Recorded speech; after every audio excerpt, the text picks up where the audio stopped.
This is the place where young people get together and discuss important issues that affect their lives. This is where you need to come to if you want to hear the uncensored voices of young people in Africa and abroad. I'm your host, Naledi Mulao. Hello and welcome to Youth Expression.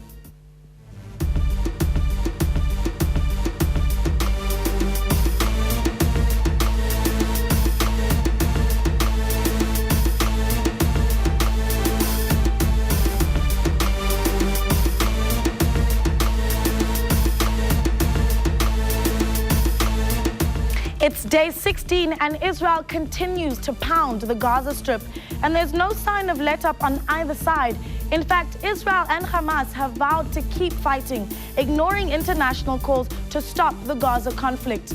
Hamas's leader in exile, Khalid Mishai, said his Islamic group would not consider a truce until Israel ended its military offensive and lifted the blockade on the Gaza Strip.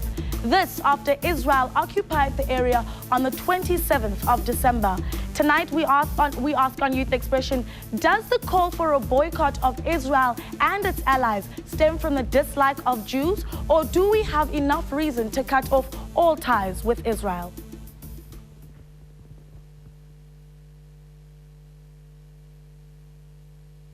Israel and Palestine are troubled neighbors, with the border towns of Sderot on the Israeli side and Gaza on the Palestinian side bearing the scars of the bitter, decades-long tensions between the Jewish state and her Arab foe. The tensions in particular are strongest between Israel and Hamas.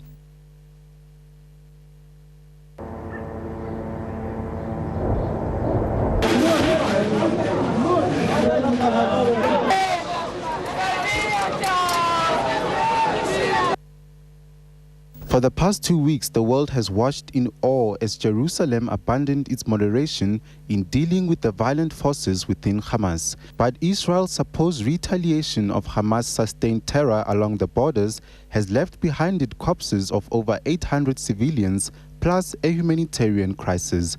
And Israel will not stop with its offensive just yet. If Hamas continues its aggression, then there will be no choice. But it is not too late for the Palestinians to call on Hamas to stop its violence.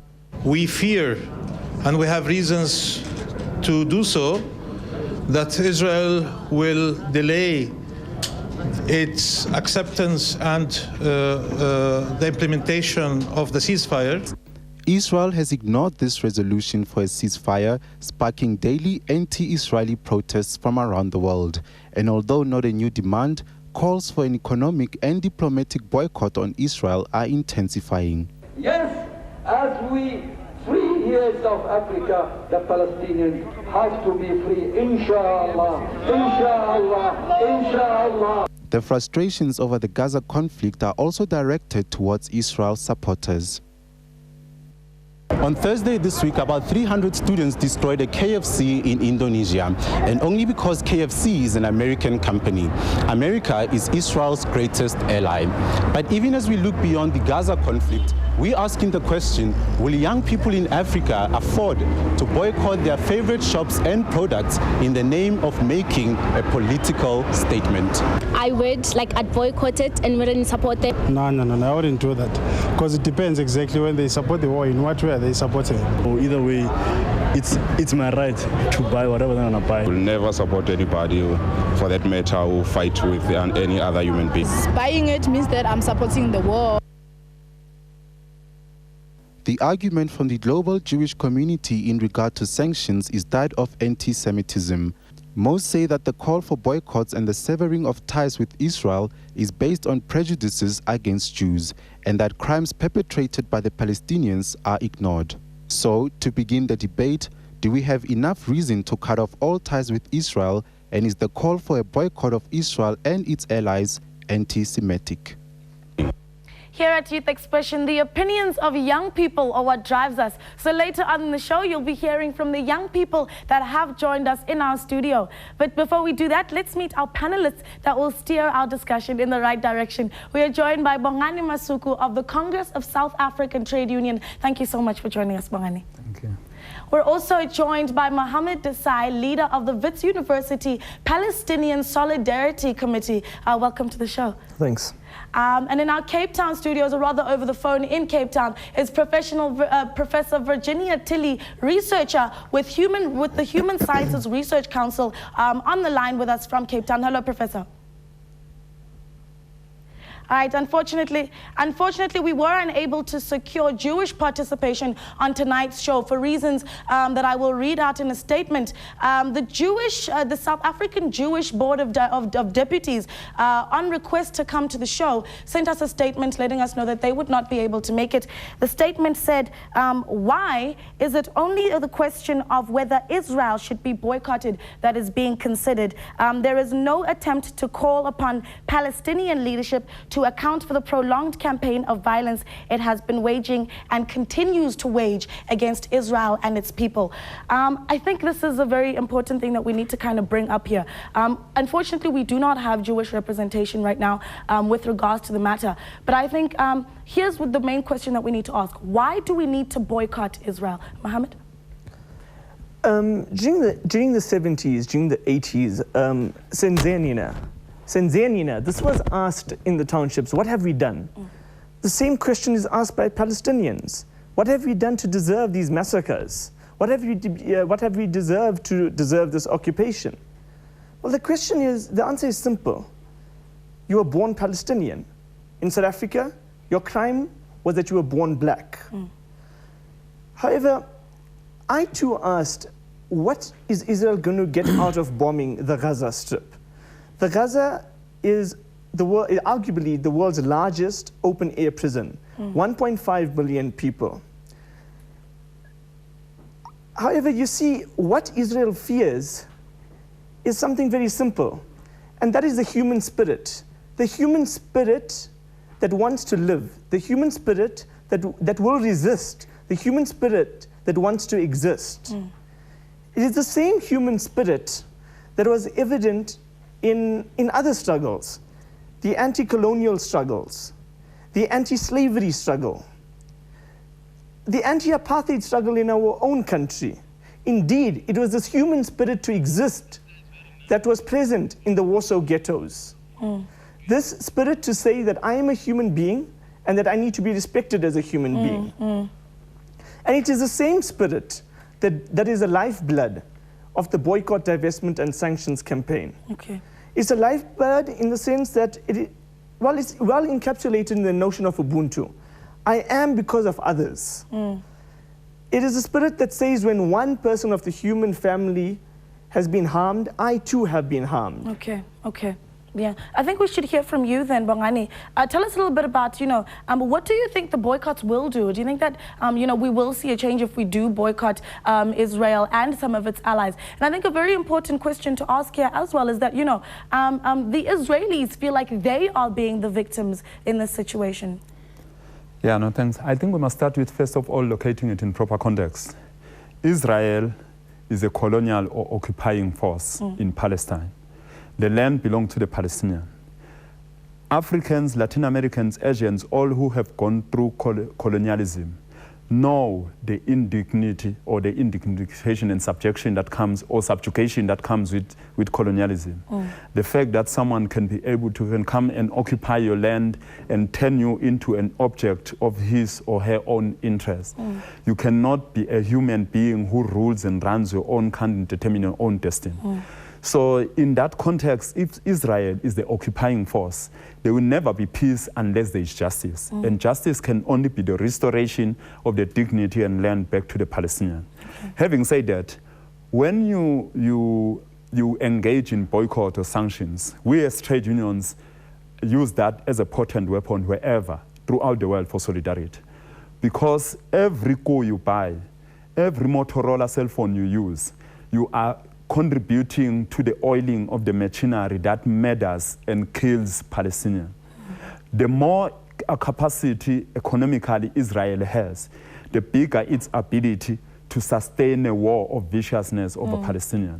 So the same way, the fact that apartheid was assisted by the fact that people were buying the products of apartheid, but the immediate people started withdrawing or or boycotting South African products at that time, that's when apartheid ran into economic crisis. It could no longer sustain the machinery of greed and murder. The same thing with Israel. So that means, despite that we know that Israel, the United States spend more than 35 billion per year, giving Israel to continue murdering and occupying and bullying the whole of the Middle East region. And we know that the occupation of Iraq and the intended occupation of Iran had to do with the fact that those two states were a threat to Israel.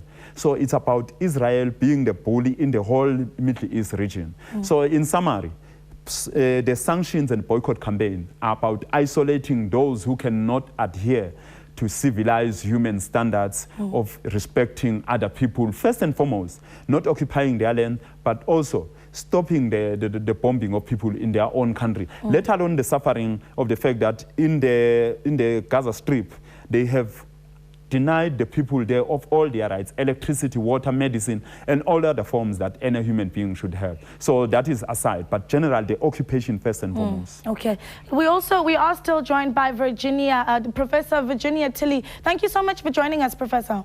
It's a pleasure. I think we should start off by saying, we're hearing different sides of the story. The people of Gaza are saying, why are we being hurt in such a manner? Why are we being massacred? Why are we being killed? Meanwhile, the Israeli side is saying, why are we are actually the victims. I mean, we've had rockets being thrown at us 1,000 times. Which side is more justifiable? Well, I don't think it's a question of asking which side is more justifiable, really. I mean, I think what the other people have been saying on the show has been quite accurate and perceptive insofar as it goes. But if there's going to be real conflict resolution in this situation, and people in places like South Africa trying to decide what to do about it, there does, in addition to this analysis, need to be an appreciation of the Israeli Jewish perspective. Whether you agree with it or not, it is there, it's a perspective, and it's a set of beliefs that are very important. And in that perspective, this is not a colonial conflict. It's a self-determination project by the Jewish people who deserve a state in the world just like anybody else. Any other people has a state. And because they deserve this, and it's only fair that they should have one, the Palestinians are irrational, backward people who are unjustifiably refusing to allow them to have peace and security in the state that they have to have. Now, this narrative of Israeli nationalism, Jewish nationalism in Israel, has to be brought into the equation. And it's very important to be doing this from South Africa, because South Africa was another case like this. Afrikaner nationalism was very much the same way. Afrikaner nationalism was about a country. It still is in many ways. It's about a country in which the Afrikaner people have this is their only place. They have no place else to go. Black people have a whole continent to go to. Why can't they go off and have their dictatorships and leave Afrikaners to have a nice white democracy in the only country that they have? I'm not saying that you should agree with these ideas, but I'm saying that if you're going to address the conflict as a whole, just as Nelson Mandela started reading Afrikaner poetry and trying to understand the Afrikaner mindset, you have to understand the Jewish-Israeli mindset.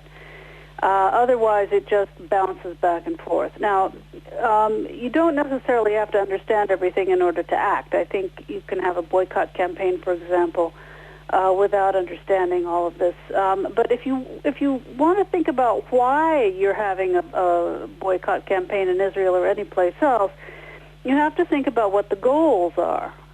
And in that case, you do have to pay attention to different points of view and try to put together some vision of a solution. The world is full of compromises, and this one is going to have to be a compromise also. The question is what kind. Now, there's a whole world out there of reading and ideas that have to do with stuff like this. In the ANC called it here in South Africa colonialism of a special type. When you're confronting people who have, historically you can observe they came in from another place, they came in from Europe, they settled the country, they threw the indigenous people off their land, they dispossessed them and made them hewers of wood and drawers of water. But in the Israeli case, you have to, as here, account for the fact that this population has become indigenous to the land. It has rooted itself in the land. It does see itself, this is a survival struggle. And so what's the goal? What's the goal of the boycott? This combines, reading and thinking with activism in more challenging ways. What do you want? Professor Tilly, I think we can continue a little bit more after the break. I will have to cut you off, but we're not over yet. Now that you have met our panelists, be back right after the break when we get to hear from our audiences. Don't move.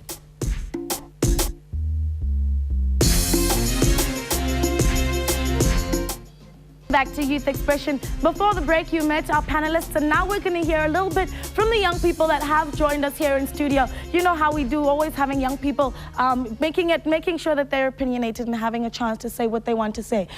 The main question that we are asking today, guys, is, is boycotting Israeli products the way to go? Is it justified for us to do so? I know that you'd like to say something. Yeah, if I could just go back into history for just briefly to make this discussion relevant for South African viewers, and to just remind people the special relationship between South Africa and the State of Israel during the apartheid era.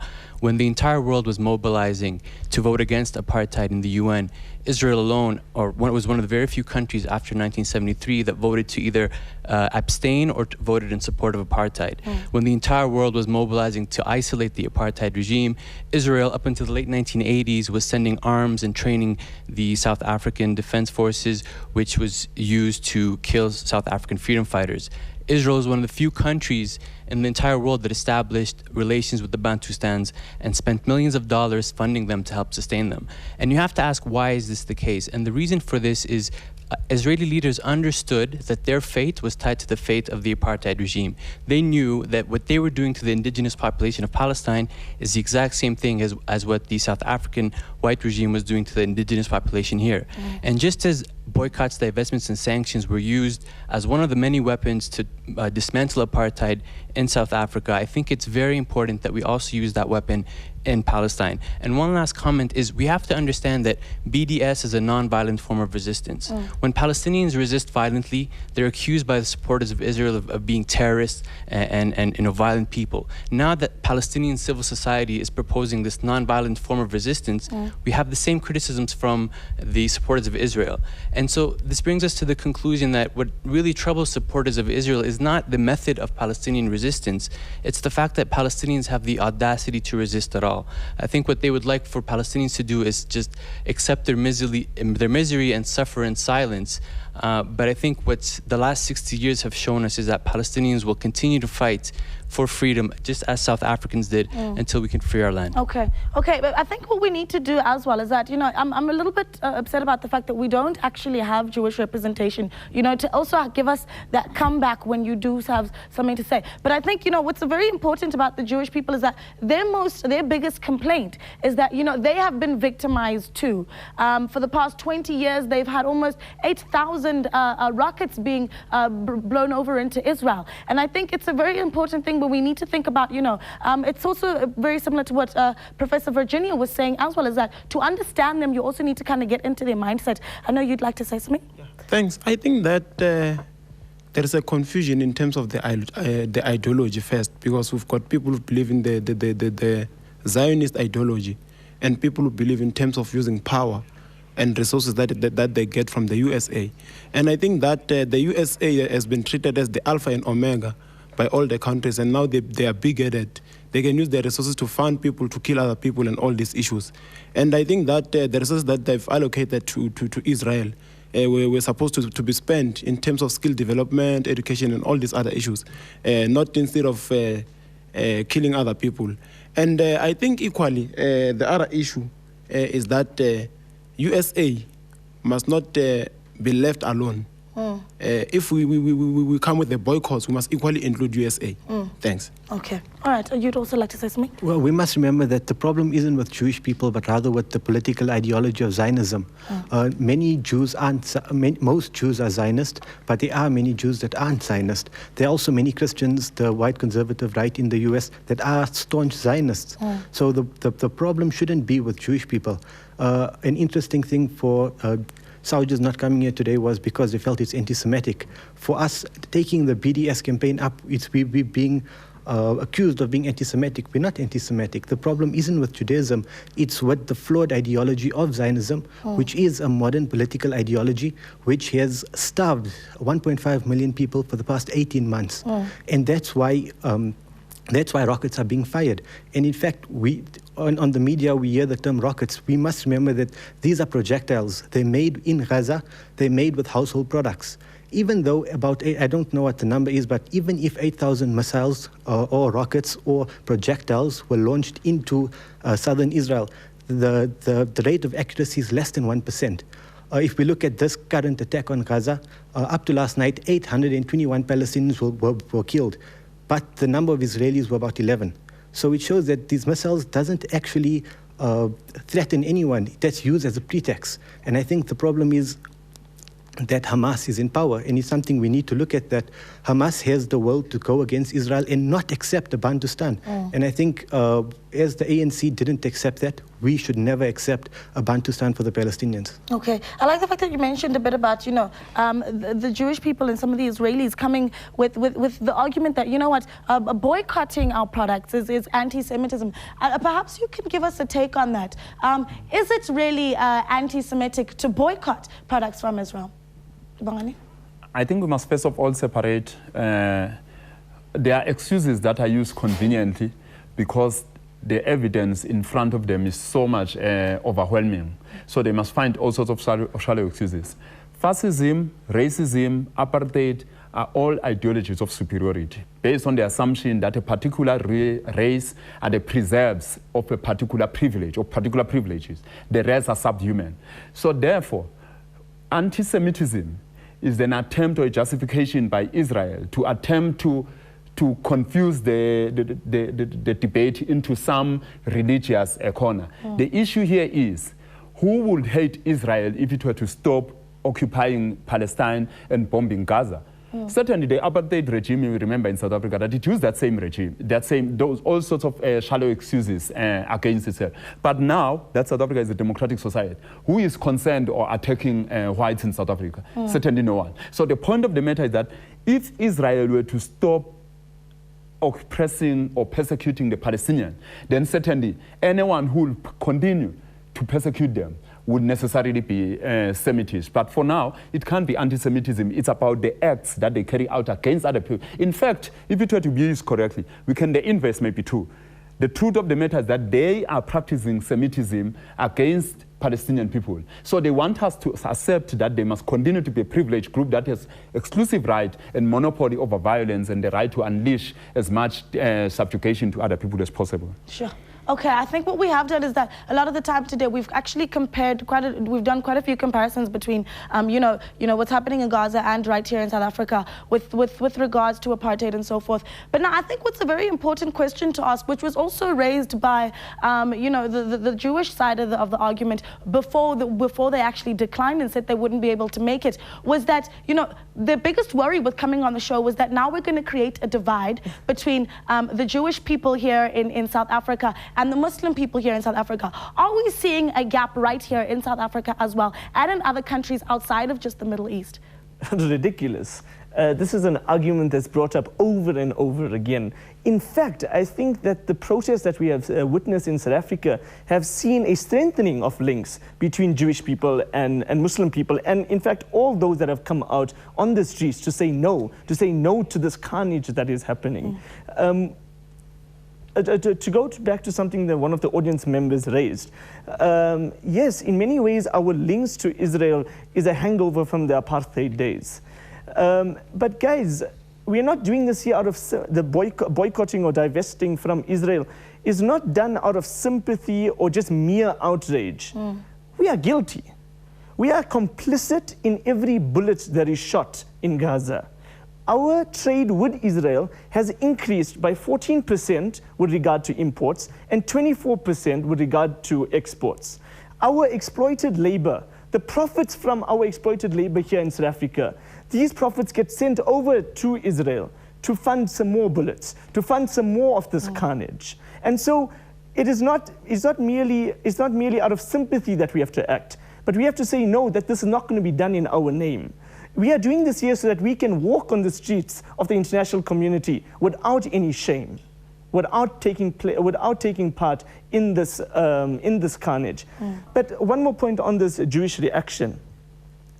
These people are absurd.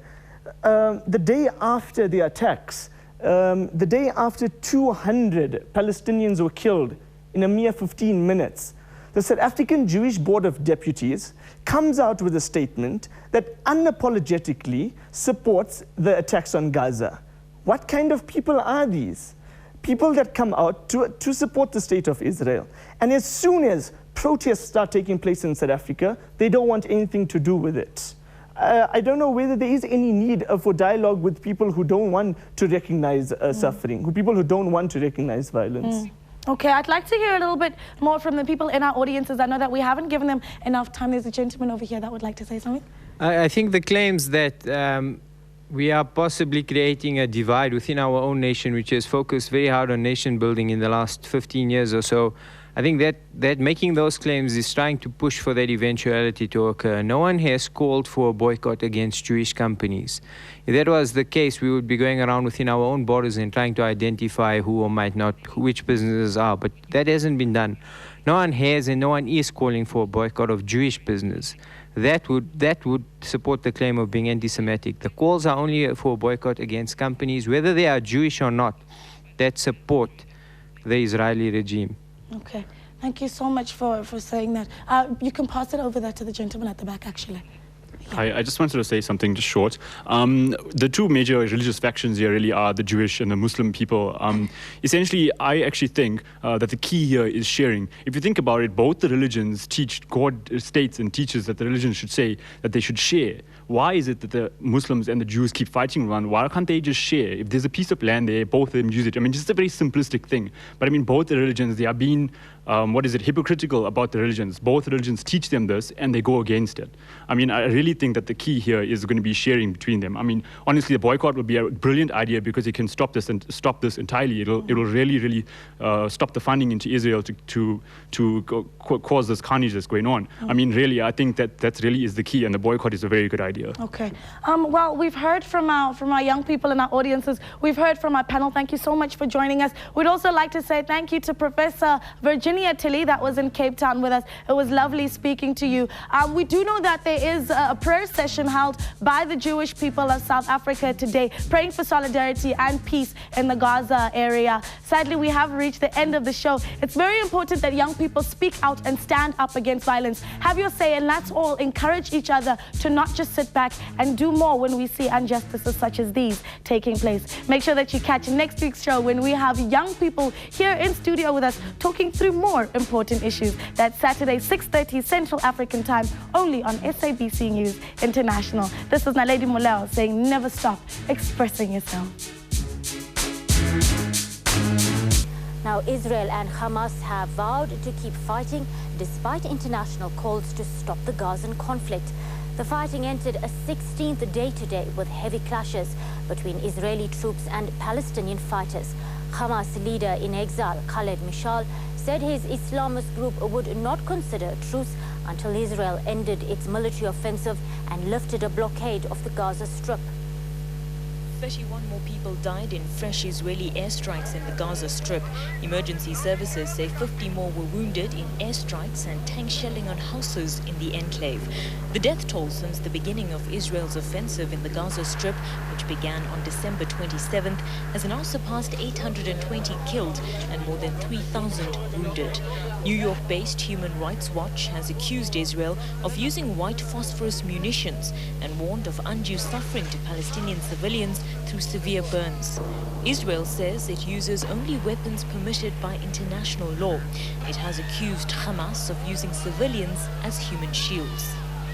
Israel has pressed on with its offensive despite a UN Security Council resolution calling for a ceasefire and Egyptian-European efforts at mediation, saying it's intent on stopping Hamas rocket fire. In Egypt, efforts by President Hosni Mubarak to broker a ceasefire showed little sign of progress. Hamas's leader in exile, said that his group would not consider a truce until Israel ended its military offensive and lifted a blockade of the Gaza Strip.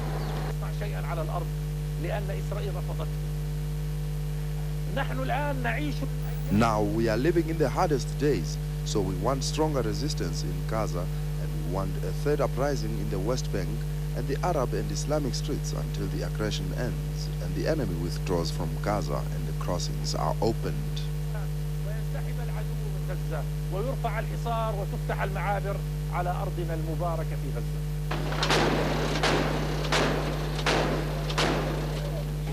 The fighting continued even during a 3-hour ceasefire window Israel has observed in recent days to allow humanitarian aid to help sustain the territory's 1.5 million residents. Meanwhile, Israeli aircraft dropped leaflets telling South Gaza residents that it was about to step up its offensive.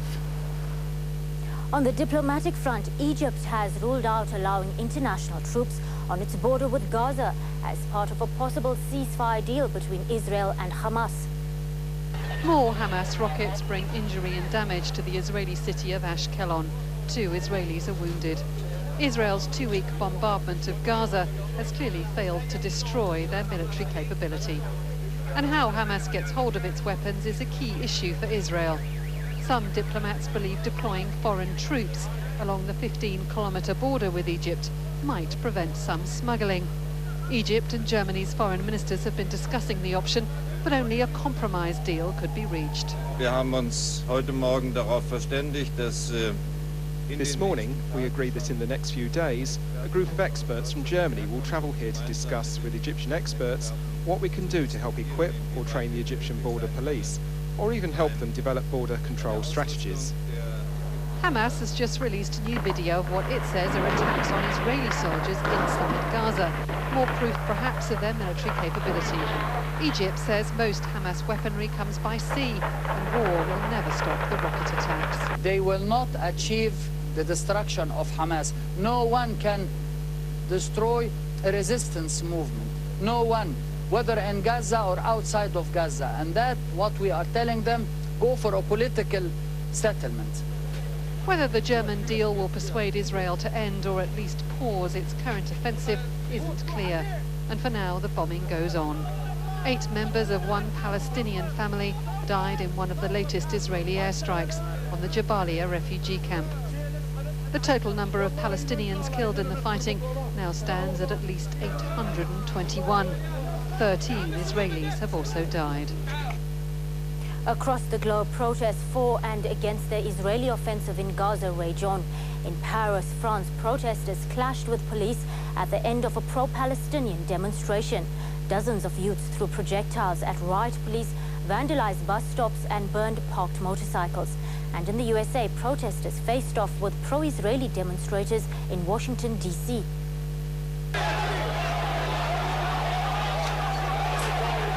Senior protesters taking part in the protest tried to stop the younger generation from using violence, which regularly happens at the end of Paris demonstrations, where youngsters scuffle with police for no real reason.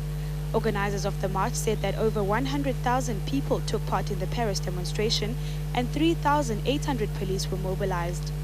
In Washington, D.C., pro-Palestinian and pro-Israel demonstrators faced off against Israel's offensive in Gaza. Protesters brandishing banners and Palestinian flags, chanting Free Palestine, approached a small group of pro-Israel demonstrators.